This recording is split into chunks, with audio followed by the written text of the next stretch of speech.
संकटा माता की कथा। एक बुढ़िया थी।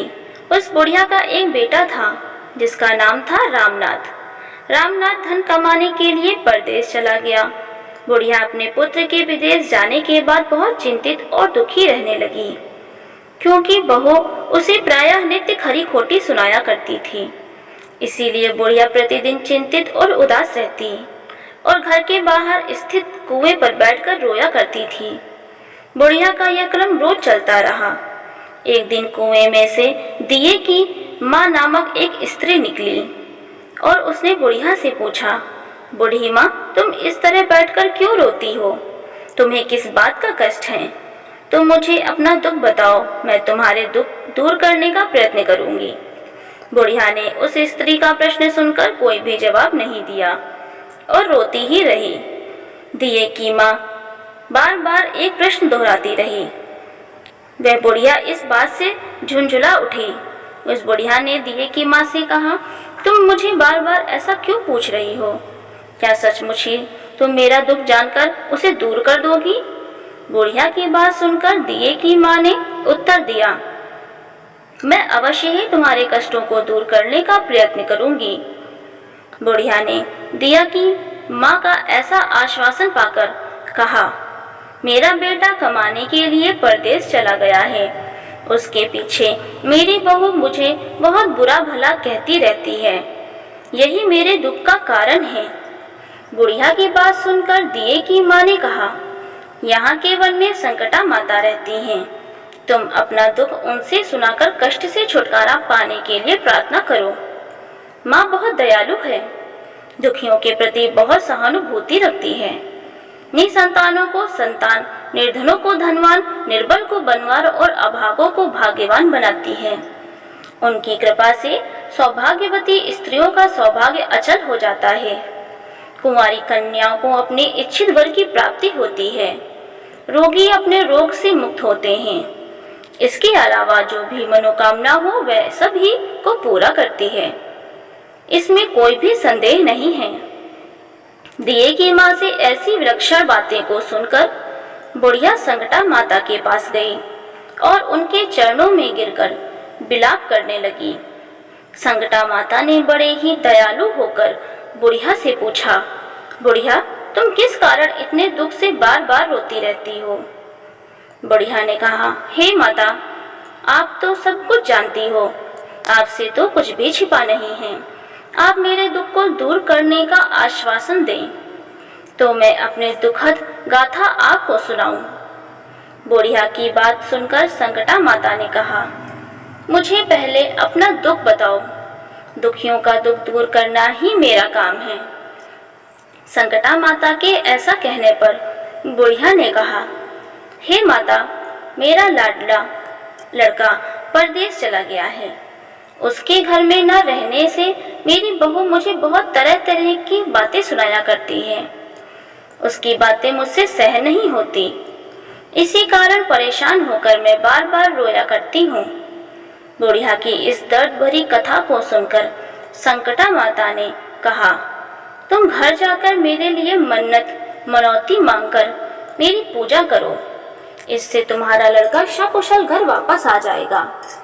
मेरी पूजा के दिन सुहागन स्त्रियों को आमंत्रित कर उन्हें भोजन कराना। ऐसा करने से तुम्हारा लड़का अवश्य ही तुम्हारे पास आ जाएगा। संकटा माता के कहे अनुसार उस बुढ़िया ने मनौती मांगकर पूजा की और सुहागिन स्त्रियों को भोजन के लिए आमंत्रित किया। परंतु विचित्र बात यह हुई, जब बुढ़िया ने स्त्रियों के लिए लड्डू बनाने शुरू किए तो उससे 7 की जगह 8 लड्डू बन गए। इस बात से बुढ़िया बहुत ही असमंजस में पड़ गई। ऐसा होने का क्या कारण है? कहीं मुझसे गिनने में तो गलती नहीं हो रही, अथवा अपने आप 8 लड्डू बन जाने का कोई अन्य कारण है? उसी समय संकटा माता एक वृद्ध स्त्री के रूप में बुढ़िया के सामने प्रकट हुई और बुढ़िया से पूछा, क्यों बुढ़िया, आज तुम्हारे यहाँ कोई उत्सव है क्या? यह सुनकर बुढ़िया बोली, आज मैंने संकटा माता की पूजा की है और सुहागिन स्त्रियों को भोजन के लिए आमंत्रित किया है। किंतु जब गिनकर 7 लड्डू बनाती हूँ तो वे लड्डू अपने आप ही 8 बन जाते हैं। मैं इसी बात से चिंता में पड़ गई हूँ। बुढ़िया की बात सुनकर संकटा माता ने कहा, क्या तुमने किसी बुढ़िया को भी आमंत्रित किया है? बुढ़िया कहने लगी, नहीं, मैंने ऐसा नहीं किया। परंतु तुम कौन हो? संकटा माता ने कहा, मैं बुढ़िया हूँ, मुझे ही आमंत्रित कर लो। ऐसा सुनकर बुढ़िया ने उस बुढ़िया रूपी धारी संकटा माता को भोजन के लिए आमंत्रित कर लिया।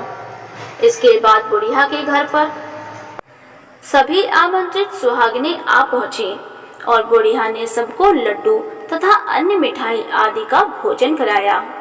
इससे संकटा माता उस बुढ़िया पर बहुत प्रसन्न हुई और माता की कृपा से उस बुढ़िया के बेटे के मन में अपनी माता और पत्नी से मिलने की इच्छा उत्पन्न हुई और वह अपने घर के लिए चल दिया। कुछ दिन बीतने के बाद वह बुढ़िया संकटा माता की पूजा कर सुहागिनी को भोजन करा रही थी कि किसी ने उससे लड़के के आने की सूचना दी, लेकिन बुढ़िया अपने काम में लगी रही। उसने कहा, लड़की को बैठने दो, मैं सुहागिनों को जमा कर अभी आती हूँ।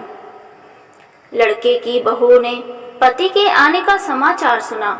उसी क्षण पति के स्वागत के लिए तुरंत घर की ओर चल दी। लड़के ने अपनी पत्नी को देखकर मन में सोचा कि मेरी स्त्री मेरे प्रति कितना प्रेम रखती है, जो खबर पाते ही मुझसे मिलने आ गई। परंतु मेरी माँ मुझ पर जरा भी प्रेम नहीं करती। मेरे आने की खबर पाकर भी मेरी माँ मुझसे मिलने नहीं आई। जब पूजा का काम समाप्त हो गया, सभी सुहागिनें भोजन करके अपने अपने घर लौट गईं। बुढ़िया अपने बेटे से मिलने के लिए उसके पास पहुंची। माँ के आने पर लड़के ने पूछा, माँ अब तक कहाँ थी? माँ ने कहा, बेटा मैंने तुम्हारी कुशलता के लिए संकटा माता से मनौती मांग रखी थी। उसी को पूरा करने के लिए सुहागिनें जमा कर रही थी। संकटा माता की कृपा से उनका मन अपनी पत्नी से हट गया। उसने माँ से कहा, माँ या तो मैं यहाँ रहूँगा या ये यहाँ रहेगी। बुढ़िया ने कहा, बेटा तुम्हें मैंने बड़ी कठिन तपस्या से पाया है, इसीलिए तुम्हें छोड़ नहीं सकती। इसलिए चाहे बहू का त्याग भी करना पड़े मैं कर सकती हूँ। अतः लड़के ने अपनी स्त्री को घर से निकाल दिया। घर से निकाल कर बाहर आई तो बहुत दुखी मन से एक पीपल के पेड़ के नीचे बैठकर रोने लगी। एक राजा उधर से जा रहा था। उसे रोता देखकर राजा रुका और पूछा, तुम क्यों रो रही हो? तब उसने अपनी सारी व्यथा राजा को कह सुनाई। राजा ने कहा, आज से तुम मेरी धर्म बहन हो, इसलिए रो मत। मैं तुम्हारे सभी कष्टों को दूर करने का प्रयास करूंगा। यह कहकर राजा उस स्त्री को अपने महल में ले गया। महल ले जाकर राजा ने रानी को सारी कथा सुनाई और रानी को कहा, देखो आज से मेरी यह धर्म बहन है, इसी महल में रहेगी और इसको किसी भी प्रकार का कष्ट नहीं होना चाहिए। राजा के यहाँ पहुंचकर कुछ दिन बाद धर्म से प्रेरित होकर रामनाथ की स्त्री ने भी संकटा का व्रत आरंभ कर दिया और संकटा माता के निमित्त सुहागिनों को भोजन कराने के लिए आमंत्रित किया। उसने रानी को भी आमंत्रित किया। जब सभी सुहागिनें लड्डू खाने लगी तो रानी ने कहा, मुझे तो रबड़ी मलाई और स्वादिष्ट मिष्ठान ही हजम होते हैं, ये पत्थर समान लड्डू कैसे हजम होंगे? ऐसी अवहेलना पूर्ण बातें कहकर रानी ने लड्डू खाने से मना कर दिया। कुछ समय बाद संकटा माता की कृपा से रामनाथ अपनी पत्नी को खोजते हुए राजा के महल में आया। वहां आकर अपनी पत्नी को संकटा माता की पूजा करते हुए देखा तो संकटा माता को हाथ जोड़कर प्रणाम किया और अपनी पत्नी से कहा, प्रिय मेरे अपराध को क्षमा करो। पत्नी ने कहा, हे नाथ, यह सब प्रारब्ध से ही होता है, इसमें आपका कोई दोष नहीं है। आप मेरे ईश्वर रूप हो, मेरे ही अपराध को क्षमा करें। यह कहकर दोनों ने विधि पूर्वक संकटा माता का व्रत तथा कथा सुनी। संकटा माता की पूजा की। पूजा को समाप्त कर सुहागिनों को जमा कर दोनों पति पत्नी अपने घर की ओर प्रस्थान के लिए तैयार हुए। जाते समय रामनाथ की स्त्री ने राजा रानी से कहा, जब मुझ पर दुख पड़ा था तो आप लोगों ने धर्म बहन बनाकर मुझे आश्रय दिया था। यदि आपको भी किसी तरह की सहायता की आवश्यकता हो तो मेरी कुटिया में निसंकोच चले आना। ऐसा कहकर दोनों पति पत्नी अपने घर चले आए। संकटा माता के प्रसाद का निरादर करने के कारण रानी पर भारी संकट आ पड़ा। रामनाथ की बहू के जाते ही उनका राजपाट नष्ट हो गया। ऐसी विपत्ति में पड़कर रानी ने राजा से कहा, न मालूम वह तुम्हारी धर्म बहन कैसी थी, उसके यहाँ से जाते ही सब कुछ नष्ट हो गया। रानी ने राजा से कहा, जाते समय वह कह गई थी कि जब मेरे पर कष्ट पड़ा था तब मैं तुम्हारे यहाँ आई थी, और कदाचित तुम्हारे ऊपर अगर कोई कष्ट पड़ता है तो तुम भी मेरे घर चले आना। इसीलिए हम लोग उसके यहाँ चले चलते हैं। ऐसा विचार कर राजा रानी दोनों ही अपनी धर्म बहन के घर गए। वहां जाकर रानी ने कहा, बहन, तुम्हारे जाते ही ऐसा क्या हो गया कि हमारी सारी संपत्ति नष्ट हो गई। हम लोग बहुत परेशानी में पड़े हुए हैं। रानी की बात सुनकर रामनाथ की स्त्री ने कहा, बहन, मैं तो कुछ नहीं जानती। मेरी तो सब करता धरता संकटा माता है, इसके अतिरिक्त कोई दूसरा नहीं। इसीलिए मेरी राय में तुम संकटा माता से अपनी भूलों के लिए क्षमा याचना करो और उन्हीं की मान मनौती से तुम्हारा काम बन जाएगा। तुम्हारे सारे बिगड़े काम अपने आप सुधर जाएंगे। रामनाथ की स्त्री की बातें सुनकर रानी ने श्रद्धा भक्ति से संकटा माता का व्रत किया और सुहागिनों को जिमा कर अनजाने में हुई अपनी सब भूलों के लिए संकटा माता से बार बार क्षमा मांगी। रानी के ऐसा करते ही संकटा माता प्रसन्न हो गई और रात में रानी को स्वप्न में कहा कि तुम दोनों पति पत्नी अपने महल को चले जाओ, वहां जाकर मेरी पूजा करना और मेरे निमित्त सुहागिनों को जिमाना। ऐसा करने से तुम्हारा गया हुआ राजपाट तुम्हें दोबारा वापस मिल जाएगा। सुबह होते ही रानी ने अपने स्वप्न की बात राजा को बताई।